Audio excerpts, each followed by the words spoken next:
Good evening, welcome to Boro Fan TV and the third half with me, James Hutchinson.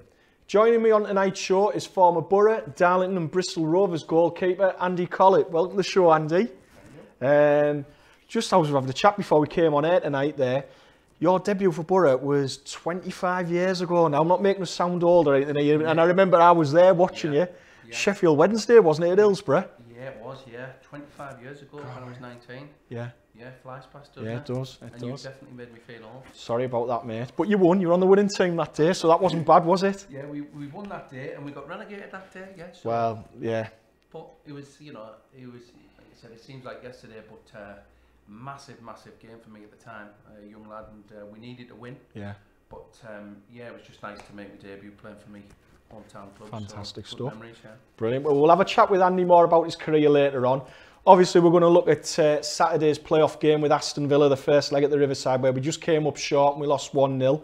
But we want your views tonight, viewers, ahead of tomorrow's return at Villa Park. We're going to preview that game and we're going to discuss what Boro need to do to turn the fortunes round and hopefully still lead us to Wembley in just over a week's time. Like I say, Boro fans, it's your show, so get in touch with us. Who can provide that magic moment tomorrow night? Who can be the new Tony Mowbray or do what Mark Brennan did? Get a winning goal at Villa Park and take us on the way to Wembley. If you've got any views about any past Boro Villa games, again, get in touch, let us know. It's your show. We always welcome your opinions. So, Andy, like I say, welcome to the show. Just over a week ago, Patrick Bamford got a late equaliser at Ipswich. We were already in the playoffs. That decided whether we'd got Fulham or Fulham or Villa, and we ended up with Villa. Do you think it made much difference who we were going to play, or do you think, I know it's hindsight now and it would say, oh, should we have played Fulham? Would it have been easier playing Fulham, or do you think it didn't really matter? I don't think it really matters, to be honest. It's two massive games. Form can really go out the window. Yeah. It's just who maybe's on the day, gets a little bit of luck, who's calm enough, and who takes the chances. Yeah. Obviously, the game Saturday, we lose the game, but we actually had more chances than them, more clear-cut chances, and on the day they took one of their two. And we didn't take any of ours, so fingers crossed on Tuesday night we go down there and I think first goal's massive, but it doesn't.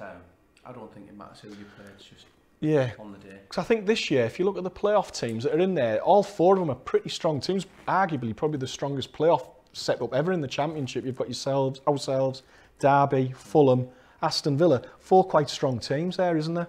Yeah, I mean, obviously being involved in football, you would say the four teams are probably the biggest spenders in the division, which is the way it really should be. Yeah. They've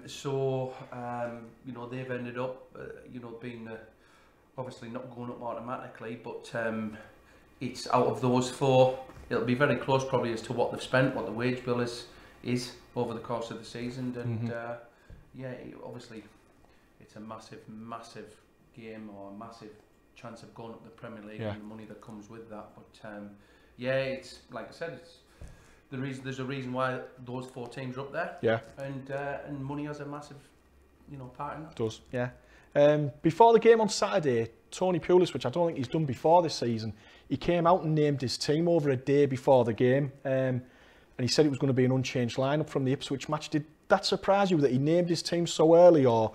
As an ex-player, would you be pleased to know that far in advance that you were going to be playing, or?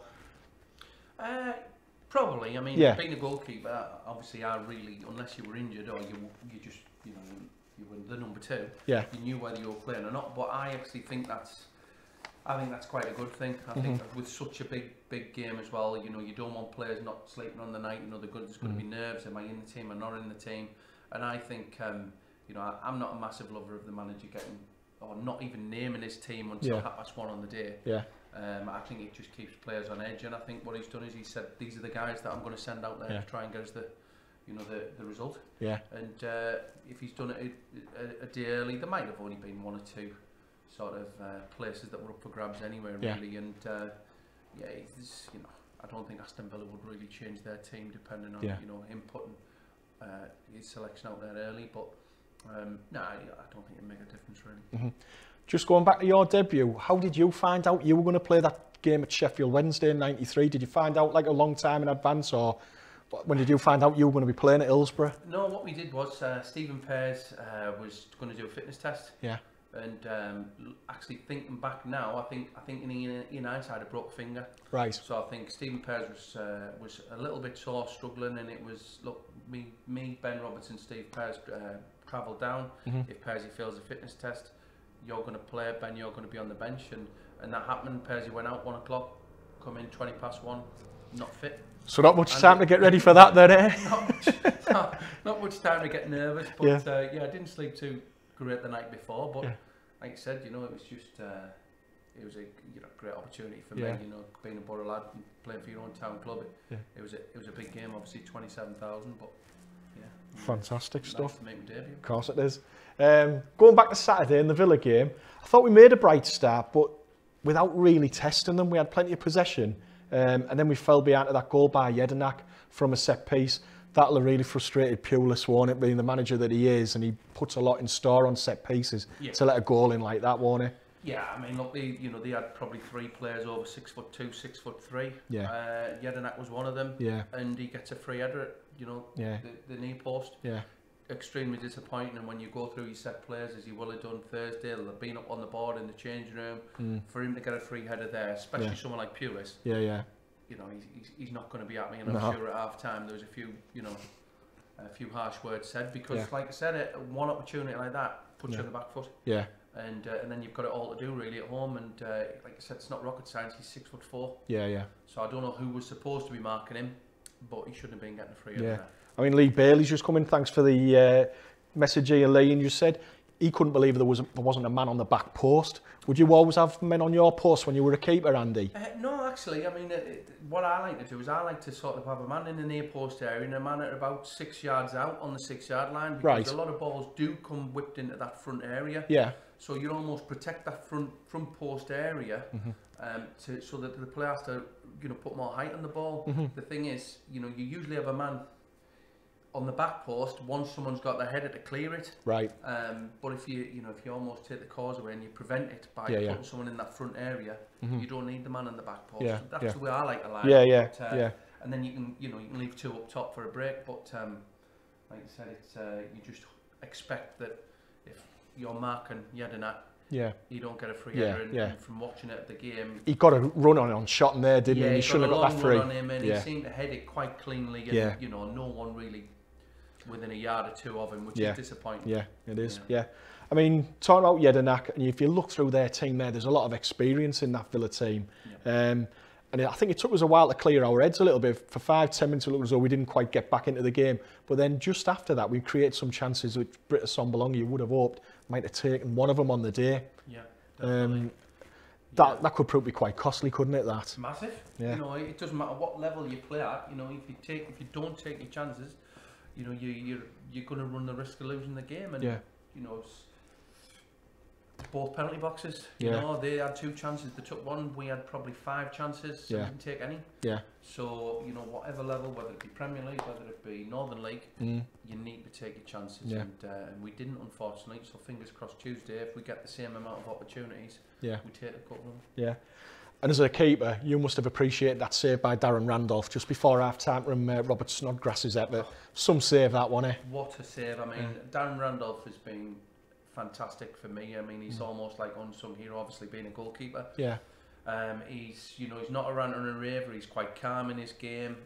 But when he needs to make a big save, more times than not, he can produce it. And that was a big save. I was right behind it in the east stand, and I thought it was in. It was curling. It was hitting the post. It was going in, and he got a fingertip. And like I said, that's what having a top keeper can do for you. If you're 2-0 down, massive mountain to climb then, innit? Yeah, it's massive. Mentally, it's massive as well. And in terms of like his goalkeeping style, I know we were talking earlier on, it doesn't seem as though he's like the most vocal of keepers, but is that necessary in the game today, do you think? And do you think the game's changed in terms of how keepers act and how they perform out on the pitch? Yeah, definitely. I think players are changing. There's they're a lot calmer, I think. Yeah. Certainly from the goalkeeping point of view, that Pete Schmeichel, an unbelievable goalkeeper in his day. Yeah. But you don't tend to see now ranters and ravers shouting and screaming, because realistically, what's that going to do? Someone makes a mistake, it doesn't mean to make a mistake. The best way is to just nice and calm, turn around, get on with it. And I like Randolph. I think, like I said, the best keeper in the world is De Gea. and his style is very calm, very relaxed. Very rare you see him ranting and raving, and it's the modern way, really. And that then spreads across your defence, then, doesn't it? If they feel you're in control and you're capable of doing your job, and got it under. You know, it doesn't matter what life you're in. If you're someone screaming and shouting at you, you know, you're going to respond in a negative way more times than not. If someone encourages or doesn't, just nice and calm, all right, I know you made a mistake, but let's set up for the corner. You get a better response, and that's certainly, you know, people that are coming through academies now, that's the way modern coaching is. You know, you speak to people in the right way, you get the right response. You scream at someone. As in life? Yeah, in life, is it? You know, you speak to someone in a nice way, you get a nice response. Yeah, spot on. Stephen Trodden's been in touch. He said, super Andy Collett. He said he thought that was a fluke goal that on Saturday. Yedinax, he thought it was a lucky one. He said 9 times out of 10 that would have went somewhere else. But I think it was good delivery, wasn't it? And the fact that he's got there across his man. I've got to disagree with that. I mean, I think, you know, they put the corner in the front post area where they've probably watched the Boro. And I mean, I haven't seen sort of any recent games, but I'm sure they'll have said, look, there's no one goes in that front post area 6 yards out. If we can get a run across the defender, you get a glancing header, you've got a chance. It's early on in the game, might have even been the first corner, I don't know. I think it was, their first corner, so, you know, after that, obviously we're aware of it, but to say it's a fluke, I think he's timed his run great. The ball's been pinpoint. He's got a glancing at it. And it's a goal. So I think it's disappointing, isn't it? The manner of letting the goal in. Yeah, they'll have worked on it. You know, they'll have worked on it. They'll have watched Boro set players, the way we set up.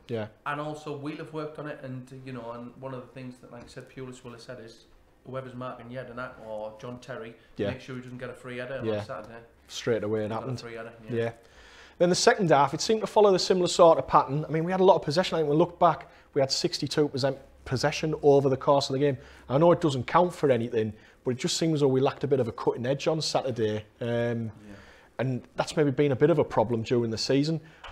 And in terms of Traore, who's been a big player for us this year, they managed him really well, didn't they? Alan Hutton, experienced player. And I know he had a lot of support from other players as well, but they seemed to cope with that threat quite well, didn't they?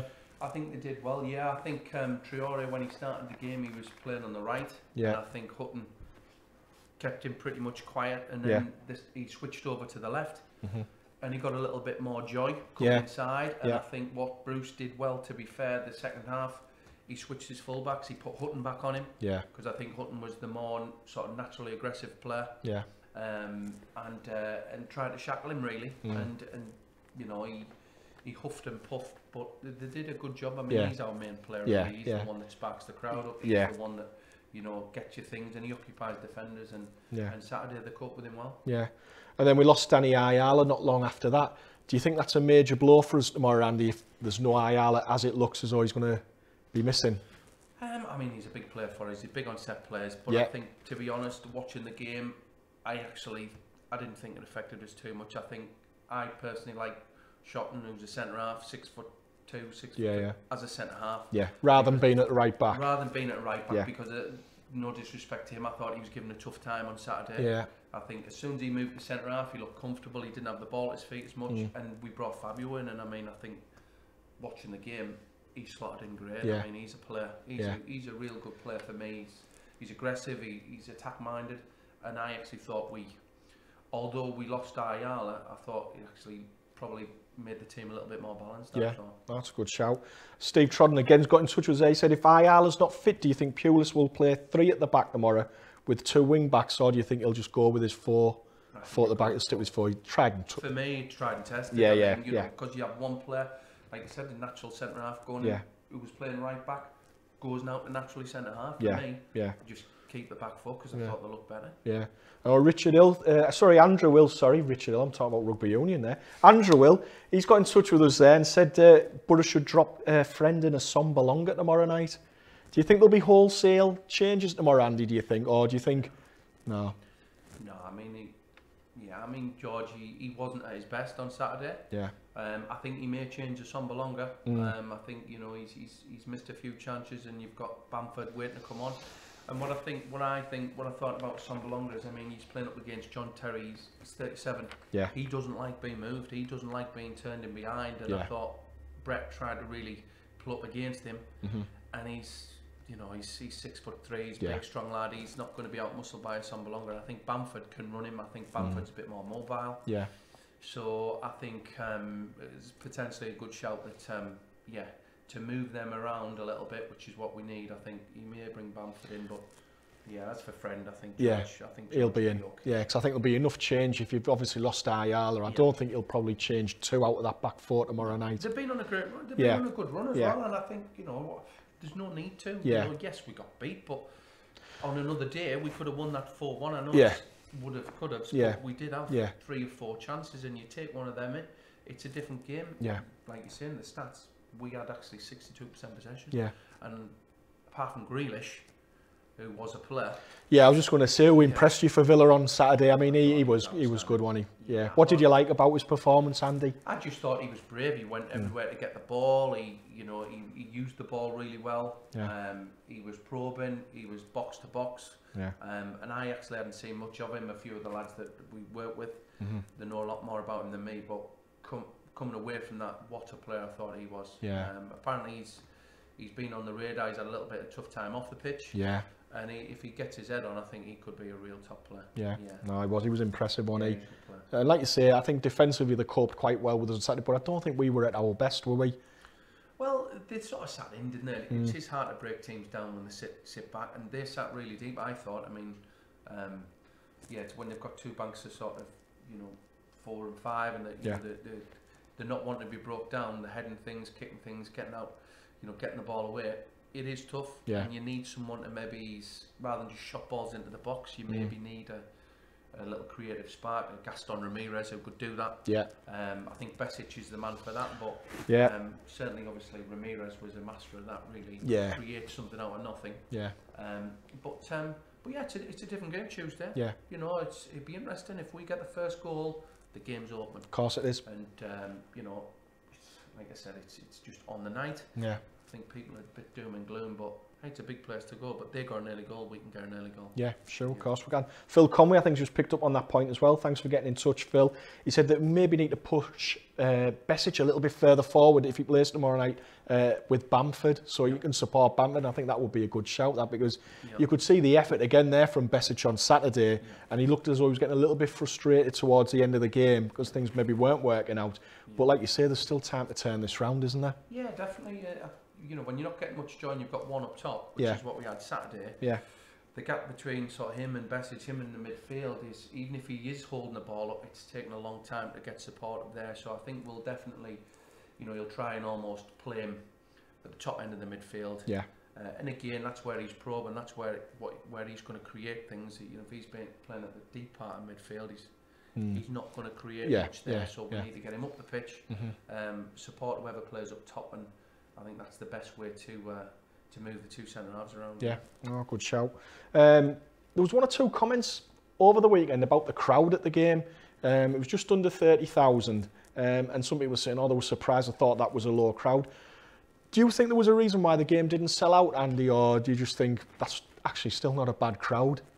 I think it's a good crowd. Yeah, At the end of the day, it's a championship game, it's not a Premier League game, you're not watching... And it's not cheap to go and watch it, is it? Exactly, and obviously, there'll be people that have booked for the away leg, that, it's financially, it's money that they probably haven't budgeted for every month, and no, I mean, I thought the crowd were fantastic. Yeah. I really did. I mean, it's, yes, it wasn't a sellout, but 30,000 people on an extra game that no one's expecting. Yeah. I thought it was, it was a great team. And I thought they stayed with the team as well, because yes, it was disappointing and frustrating, but there was nobody getting on at the players or anything like that. People were I thought the fans were quite patient on Saturday, and they stuck behind the team, supported them, didn't get on their backs, because I think they do know that there's still the second leg to go, and we've still got a chance of getting through this, haven't we? 100%. Yeah. I mean, I noticed that around me, where normally 15 minutes from the end, people leaving. Yeah.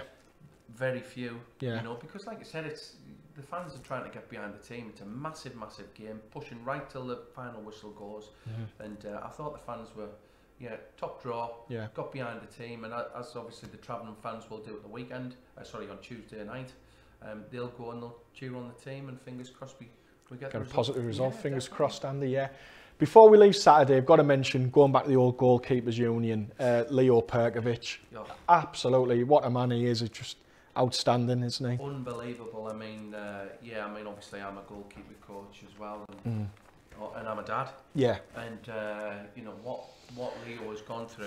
Yeah. Is, I mean, it's unbelievable. Yeah. And yeah, you know, it brought a tear to me, to most people. Yeah. You know, to the eye or lump in the throat, because seeing the, you know, and again the passion that he had for the club. You know, he's part of the management team that has been massively successful, that got him up. And when you do have a good time at a club, is, you know, it doesn't matter what level you're at, you know, that club and your memories, you know, stay with you forever. And obviously he had a fantastic time here.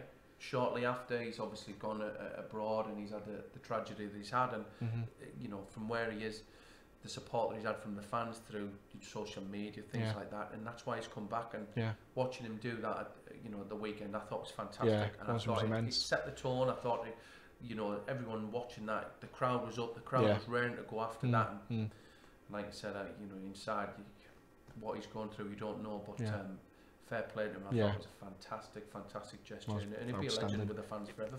That's it. I don't think he'll ever be forgotten by the Boro fans for what he did, and just for the man who he is, and just amazing. And his goalkeepers did fantastic. You know, like I said, when he was here, his goalkeepers, you know, he did fantastic with Dimmy. You know, one of the most consistent performers, who played a major part in him getting up into the Premier League. And you know, and like I said, Dimmy's still at the club.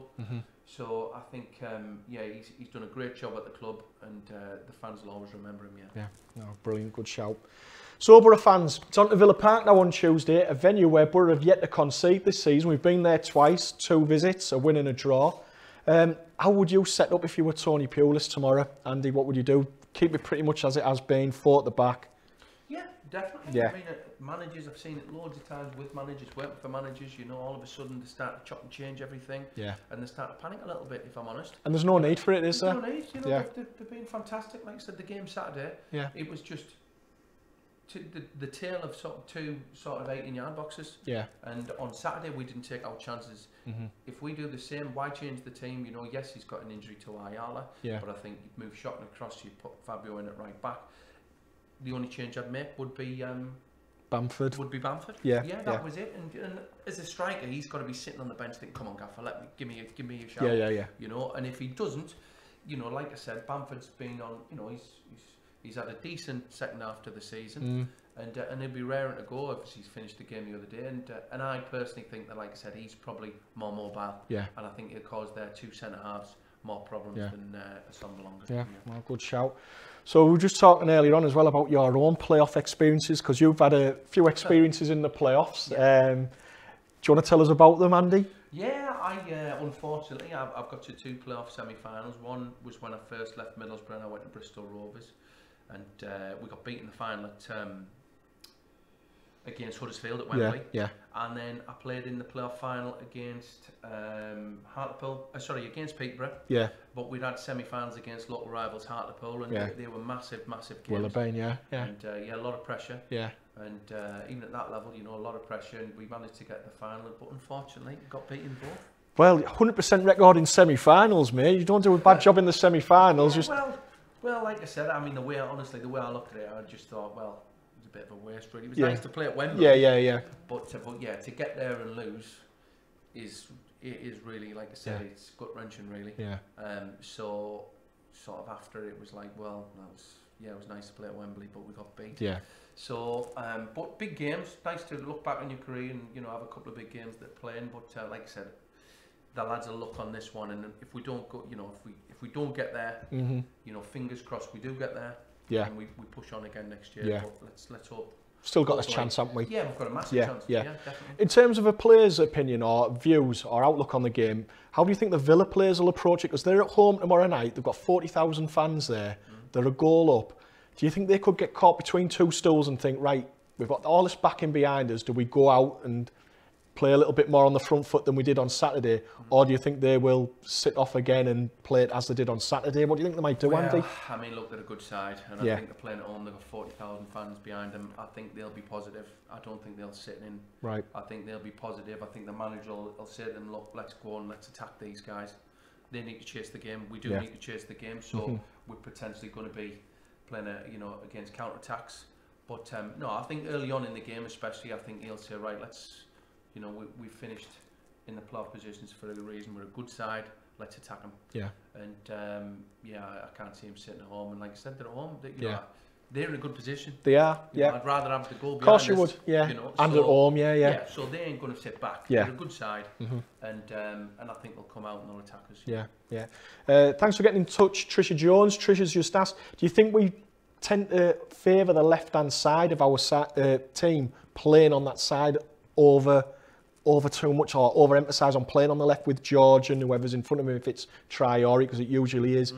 Do you think that'll change if Fabio plays somewhere? Do you think there'll be a lot more play going down the right? Or potentially. I think really we get all the joy, most of our joy through Traore. Yeah. So I think wherever Traore plays, we'll get most of the attacks from. You know, and if he plays in the centre area, comes inside, he's the man that we need to get the ball to, because he is the man that creates havoc. Yeah. You know, sometimes havoc for us. But you know, at the moment he's looking hot. I mean, I remember watching the Premier League and I thought, what am I seeing? Well, I bet you Villa fans are thinking, what's happened to this player that we had at our club, you know, and you now watch him. Definitely, but I think what's happened is I think he's been managed differently. Yeah. I think the manager's probably pulled him in and said, you know, give him a lot of confidence, spoke to him, and just, you know, he'll be saying to the players, let's get the ball to Traore. Yeah. Get him the ball and he will create stuff for us. And as a player, you like to hear that. He's a young lad, he's confident at the moment. And I think most of our attack, whether it be on the right, whether it be on the left, will come from him. Both fullbacks are attacking. Yeah. You know, as I'm looking at the centre halves when they got the ball, both of them are up on the halfway line. Fabio's attacking fullback, and George is. Yeah. You know, the weakness of both of those two is their actual defending. Yeah. So. And that's a bit of a modern thing that now, isn't it, for a lot of defenders, isn't it? Yeah, definitely. You know, the more attacking minded players. You know, Ashley Cole probably first of his kind, and the two that we've got definitely are attacking. But I think, whichever side Traore was on, he'll be the side that we're looking to play out from. Yeah. So then, go on. We've had a chat about the two games and what's going to happen tomorrow night. Give us your prediction, Andy. What do you think we can do? Can we do it? Can we make it to Wembley? Yeah, I think it's going to be tough. Yeah. I think it's going to be. Let's go for a 1-0. Right. To the Boro. Yeah. And then is it going to extra time? Extra time, then. Yeah. Extra time. Going to go to penalties. Yeah. And then Darren Randolph really will be a hero if he saves one or two of them, won't he? Any penalty save is a good one, but I'm confident. Yeah. Honestly, I really am. I think, you know, like you said, you're watching the chances we miss. Yeah. We take them, and I think, you know, with Bamford in the team, we'll have a better chance. Oh, good stuff, great. The other semi-finals night, Derby, Fulham. I think there's one goal separating them. Derby are one up. Yeah. Who do you think will come through in that one as well, Andy? I think Fulham. Right. Yeah. They're a good footballing team, aren't they? Good side. I think, they'll come out all out attack, and I think Fulham will progress from that one. So, fingers crossed it's us beat Fulham. That'd be great. That'd be great. Yeah, that would be fantastic. And just bringing it back to yourself. Obviously, you had your career at Boro, Darlow, Bristol Rovers. What have you done since you finished the game? I know you mentioned about the coaching. What is it you're doing at the moment? Yeah, what we have is we've got a football coaching academy, Premier Player Football Academy. And we're based in the North East, but we Stockton, Middlesbrough, Darlington, Gisborough, and I've sort of got I've got qualified coaches, but most of the lads have played for the Borough. So Mark Proctor, Neil Madison, Phil Stamp, Graham Kavanagh. So lads that have been have played at a high level. I think we've got the lads amongst them have got 3,000 games and over 500 in the Premier League. Up to all good lads, all great coaches, and that's the way I want to do, and to sort of push with it, because I thought there was a little bit of a gap in the market really, and you know, we don't have any teams. We just provide coaching so guys can play for all clubs in the TGFA, and they just come to us for extra sessions. And I'd like to think that, you know, our coaches give the detail. Yeah, but it's great. That's unbelievable experience that kids can be tapping into, their knowledge of the game, and that can make such a big difference, just a little bit there, can't it? Detail, you know, the game is about details. I really believe that, and you know, the coaches that we've got, like I said, I think the coach detail, and they've happened to have played at a high level as well. So I think it's a good balance, because good players don't always make good coaches, but I think with the guys that we've got on board, you know, we're growing nicely, and it's going well, and like I said, it's like being back in a football team. Yeah, brilliant. Got, you know, so even on Saturday's game, we've got a group chat going on. You know, if the game's going on, you know, we've got all the coaches, Marco, Stampy, all the lads involved in it. And to be fair, all of us said Grealish, is the difference. Good player, isn't he? Fingers crossed he has a bad night tomorrow and we have a good night. Yeah, fingers crossed. Well, it's been great having you on the show, Andy. Real pleasure talking to you. Thanks, enjoyed it, mate. Just one or two notices before we go this evening. A few of Andy's colleagues there are taking part in a charity game at the Riverside this Friday night, raising funds for local charities and good causes. It kicks off at 8 o'clock. No entrance fee. All we ask is that you give a bit of a donation to the buckets around the ground when you go there. It's guaranteed to be a great night. See some of the ex-pros in action and other lads that are fulfilling their dream playing at the Riverside. So get yourself down there. Be a good Friday night. Lots of entertainment and for a good cause. And before we go, well done to Mask United, winning Northern League Division 1 this year. Great achievement, lads. And best of luck to Stockton Town. They're at Wembley this Sunday, playing Thatcham Town in the FA Vars final. So well done to both of those clubs. Have had a fantastic season. Fingers crossed we'll be making it to Wembley the week after, Andy. I hope you're right for a game with Fulham. And to all you viewers out there, thanks again for watching. Hope it's a good night tomorrow night. Until next week, Red and White, you and me. Monday at 6, Boro Fan TV.